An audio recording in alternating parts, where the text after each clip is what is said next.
Hi, I'm Maria from Read Fine Books. Welcome. Today we are talking about the next chapters in the Picture of Dorian Gray. Just a quick reminder, I talked about the first chapters in 2 videos I'll link above. You can watch those before you watch this one. We'll discuss here chapters 3 to 6. Chapter 3 starts with a reference to Manon Lescaut, which I wouldn't have known about, but it was in another novel I reviewed, The Lady of the Camellias by Alexandre Dumas-Fils. But Manon Lescaut here as a reference, I didn't quite get it. I didn't read Manon Lescaut, but I know it's about a prostitute and her lover, and the fact that she's unable to live with him because she can't renounce the luxuries of her life. And that is why I fail to see the connection with Dorian. So if you do understand, or if you've read Manon Lescaut, well, please comment and tell me what you think. Why does this book appear here? I really don't think it's something random. Oscar Wilde is too attentive to details to make this something random. So there must be a reason, but my cultural references just aren't that good. I'm sorry.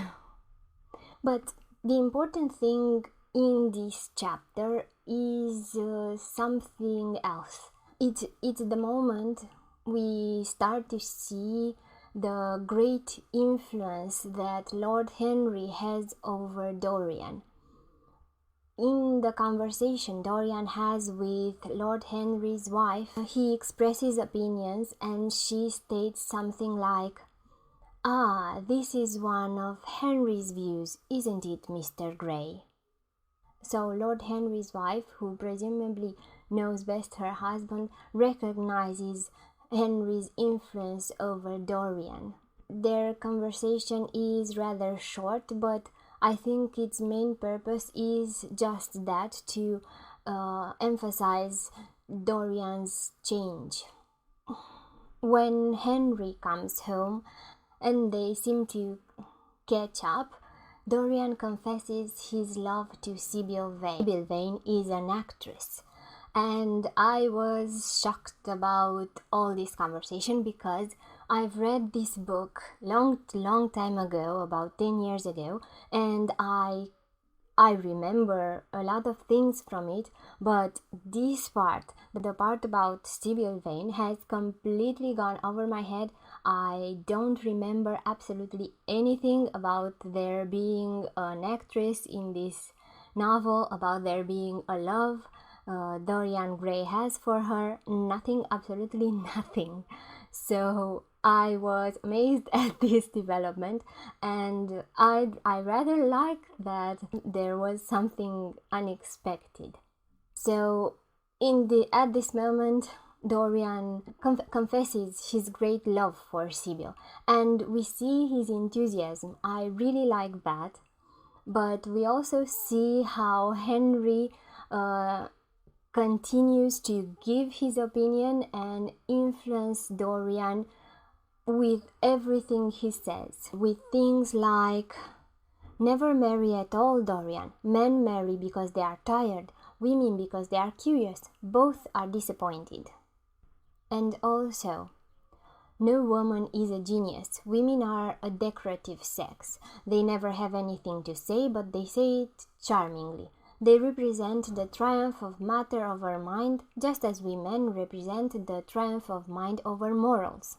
And the reaction of Dorian comes with, "I don't think I am likely to marry Harry. I am too much in love. This is one of your aphorisms. I am putting it into practice, as I do everything you say." It has come to this. Dorian does what Henry says, no filter, no thinking about it. He simply trusts Lord Henry with everything. And yet, Dorian's love seems pure. he takes Lord Henry's aphorisms and is clearly influenced by them, but his love for Sibyl Vane seems to have a chance of changing him, perhaps, or stopping Lord Henry's influence.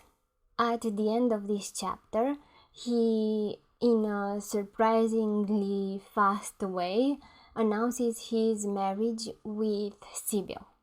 We then, in chapter 4, get to see Lord Henry and Basil Hallward's reaction to this announcement. They get to see the details of how Dorian proposed and the sadness that overcomes Basil at the fact that Dorian will marry. However, he prefers this to the alternative that Lord Henry will continue his influence on Dorian. He was wary of this influence from the beginning, and now he does prefer him to be married, though he actually recognizes the change in Dorian that already has happened. He felt that Dorian Gray would never again be to him all that he had been in the past. So these are quite fast developments here, and chapter 5 continues this way. We get to see them go to the theater and watch Sibyl as she performs. Dorian Gray before that was enamored with her as an actress. He talks about her fervently. He talks about her with a lot of passion. He's invested and enthusiastic about her career as an actress as well. She seems to have him fascinated by the way she acts. He is enveloped in this idea that one night she's Rosalind, the other she's Portia or Cordelia. All her roles seem to be performed perfectly, and Dorian really appreciates it.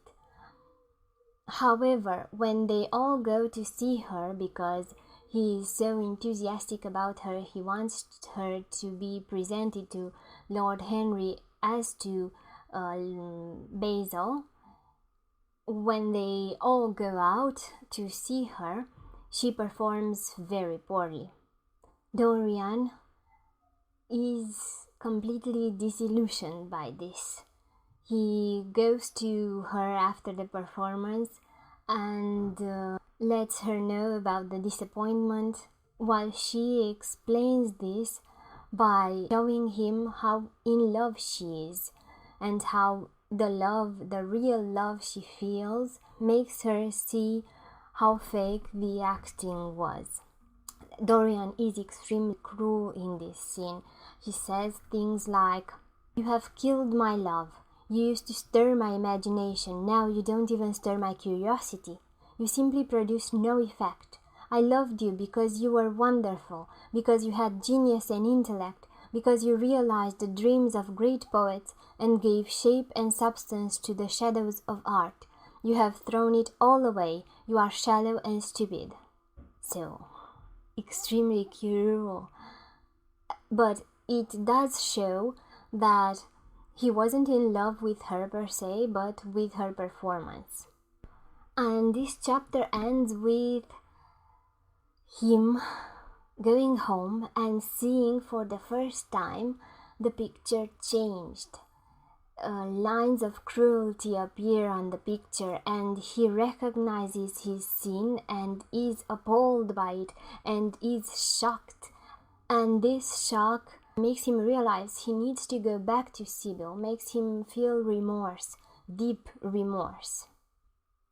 It's quite fascinating that seeing the real effects of what his words have produced on himself is able to change his mind, right? Because we usually may see our effects on others, but we never get to see the effects of our bad words towards ourselves. The next morning, he remembers everything, his cruelty and the changing in the painting, and starts writing a love letter to her. Is committing to make his life better, to actually marrying her and let her change him back to his all pure self. However, Lord Henry gets to visit him before he has a chance to go meet Sibyl, and he informs Dorian that Sibyl has killed herself. Now this moment shocks Dorian even more, because he understands now that he hasn't really loved Sibyl. And this part is the one thing so far in this novel that I didn't appreciate. I mean, with all the information we have so far, it is already clear that Dorian didn't really love Sibyl. Yet we have another conversation here with Lord Henry and Dorian, where Henry over-explains to us that Dorian actually didn't love Sibyl. Of course, the entire role of Sibyl Vane seems already forgotten, and I think that is why I didn't remember anything about her, because in the end she doesn't seem to influence Dorian at all. And the over-explaining simply reminds us that he wasn't really in love, and faced with real love, he can't handle it. I would have preferred the role of Sibyl Vane remain more subtle, remain as something to ponder of, rather than be explained in detail by Lord Henry. That means there is no mystery left, nothing to think about, so it's clearly why I've completely forgotten about this. It seems that her purpose was, in the end, to attest Dorian's change, Dorian's loss of purity, and the death of goodness in him, and that's it. And this quote explains everything. The girl never really lived, and so she has never really died. To you, at least, she was always a dream, a phantom that flitted through Shakespeare's plays and left them lovelier for its presence, a reed through which Shakespeare's music sounded richer and more full of joy. The moment she touched actual life, she marred it, and it marred her, and so she passed away. Mourn for Ophelia if you like, put ashes on your head because Cordelia was strangled, cry out against heaven because the daughter of Brabantio died, but don't waste your tears over Sibyl Vane. She was less real than they are. So that's it for this video.